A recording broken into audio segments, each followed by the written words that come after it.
नमस्कार, मैं मेघा हिंदुस्तानी स्वागत करती हूं आपका देश नीति पर। राहुल गांधी ने प्रधानमंत्री मोदी पर करारा तंज कसा है, लेकिन तंज कसने में क्या बड़ा खुलासा कर दिया है और भारत की सुरक्षा पर कैसे खतरा मंडरा रहा है।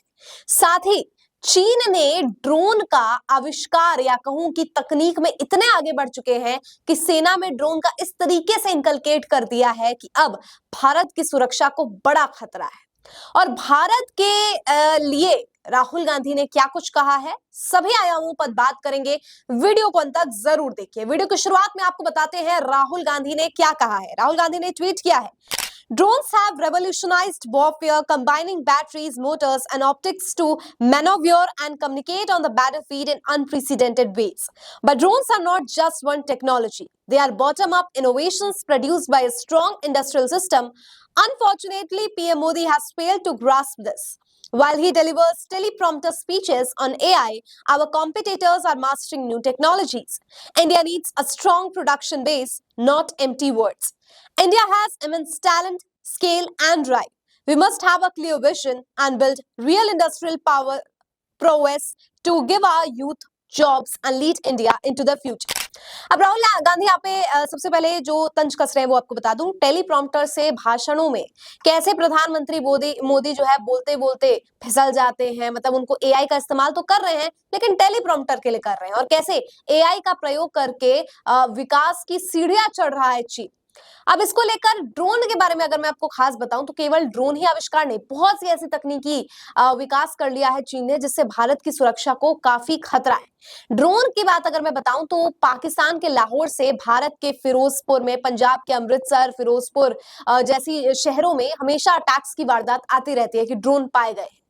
अब इसको लेकर भी कुछ आंकड़े हमारे पास है, वो आपको बताते हैं, फिर आगे चर्चा करते हैं। देखिए आंकड़े क्या है। देखिए लिखा है, इंडियन एक्सप्रेस के मुताबिक गृह मंत्रालय के अधिकारी द्वारा उपलब्ध कराए गए आंकड़ों के अनुसार दिल्ली फॉरेंसिक लैब को मार्च 2022 से जनवरी 2025 तक 360 ड्रोन मिले हैं। इसमें से बीएसएफ ने 284 ड्रोन, पंजाब पुलिस ने 20, दिल्ली पुलिस ने 2 और मणिपुर पुलिस ने 1 ड्रोन जमा किए हैं। अधिकारी ने कहा है कि 2022 में 28 ड्रोन जांच के लिए भेजे गए, जबकि 2023 में 115 ड्रोन, पिछले साल 155 और इस साल अब तक 9 ड्रोन भेजे गए। अमृतसर फॉरेंसिक लैब के आंकड़ों से पता चला है कि उसे जांच के लिए 194 ड्रोन मिले थे। अधिकारियों ने कहा कि 194 में से 190 बीएसएफ, 3 पंजाब पुलिस और 1 सेना ने भेजे थे। तो ये आंकड़े हैं जो लाहौर से अमृतसर, फिरोजपुर, गुरदासपुर, तमाम ऐसे जिले हैं, तमाम ऐसी जगहें हैं पंजाब की, भारत की, जहां पर ये ड्रोन के हमले किए जाते हैं। मैं कहूं कि भारत में जो लाहौर के द्वारा ये ड्रोन भेजे जा रहे हैं, निगरानी की जा रही है, जासूसी की जा रही है, इसका प्रोडक्शन, उत्पादन चीन में हो रहा है।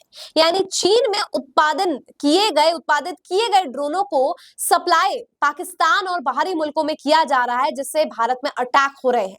यानी चीन इतना विकास कर रहा है कि अपनी सेल्फ सफिशिएंसी, आत्मनिर्भरता को पूरा करते हुए बाकी के मुल्कों में भी इसका निर्यात, एक्सपोर्ट कर रहा है, जिससे भारत के सुरक्षा को, सॉवरेनिटी को, इंटरनेशनल बॉर्डर्स को काफी खतरा है। और इसी को लेकर राहुल गांधी ने कहा है कि ऐसा नहीं है कि भारत के लोगों में तकनीक की कमी है, भारत के लोगों में स्किल्स की कमी है। भारत में स्किल्स की कमी नहीं है, लेकिन उस स्किल्स को चेरिश करने का काम, उस स्किल्स को पॉलिश करने का काम नहीं किया जा रहा है। जिस देश का प्रधानमंत्री एआई का इस्तेमाल केवल टेलीप्रॉम्प्टर के लिए करता हो, तो उससे क्या ही उम्मीद की जा सकती है। आप इस बात का खुद अनुमान लगाइए कि जिस देश में, या भारत की मैं बात बोल रही हूं, कि जिस देश में अडानी जैसे अपने पूंजीपति दोस्तों को डिफेंस में, सेना में टेंडर दिए जा रहे हैं। याद होगा आपको, मैंने कुछ दिन पहले खबर बताई थी कि कैसे एक सेना में एक ड्रोन के परीक्षण में ड्रोन फेल हो गया है कि अडानी के प्रोडक्शन ने उन्हें बनाया, अडानी ग्रुप्स ने, अडानी की जो भी इंडस्ट्रीज है, तेल से लेकर न जाने चावल तक क्या क्या बना रहे हैं अडानी ग्रुप्स, और अब ये सेना के अंदर भी घुस चुके हैं और उसमें भी ड्रोन का परीक्षण हुआ जो कि पूरी तरीके से फेल हो गया। तो ये विकास होगा कैसे? जब आप स्किलफुल लोगों को आगे बढ़ाएंगे, जब देश में जो गुणी लोग हैं, जिनको जो एक्सपर्ट है, जो जानकार है, उनको आगे बढ़ाएंगे, तो ही कुछ विकास हो सकता है ना, तकनीकी रूप से, किसी भी रूप से।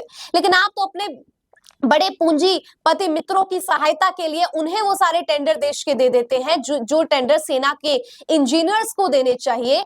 तो उससे देश में स्किलफुल या स्किल्स की कमी हो जाती है, या जो स्किलफुल लोग हैं वो बाहर को चले जाते हैं, वो वहां पे जाके अपना जो है परफॉर्मेंस देते हैं, वहां पर जाके जो है अपनी हार्डवर्क दिखाते हैं, क्योंकि यहाँ पर तो सारे टेंडर्स जो है अडानी और बड़े बड़े पूंजीपतियों को मिल रहा है। तो इस वजह से अल्टीमेटली नुकसान जो है वो देश का हो रहा है, और देश के नागरिक होने की वजह से आज ये बताना बहुत जरूरी है और समझना भी बहुत ज्यादा जरूरी है कि कैसे आज बाहर के और हमारे पड़ोसी मुल्क है और इतने ज्यादा तरक्की कर रहे हैं, लेकिन प्रधानमंत्री मोदी इन विषयों पर ध्यान ही नहीं दे रहे हैं। तो आपकी क्या राय है इस पूरी खबर पर? कमेंट करके बताइए। मुझे दीजिए इजाजत, देखते रहिए देश नीति। धन्यवाद।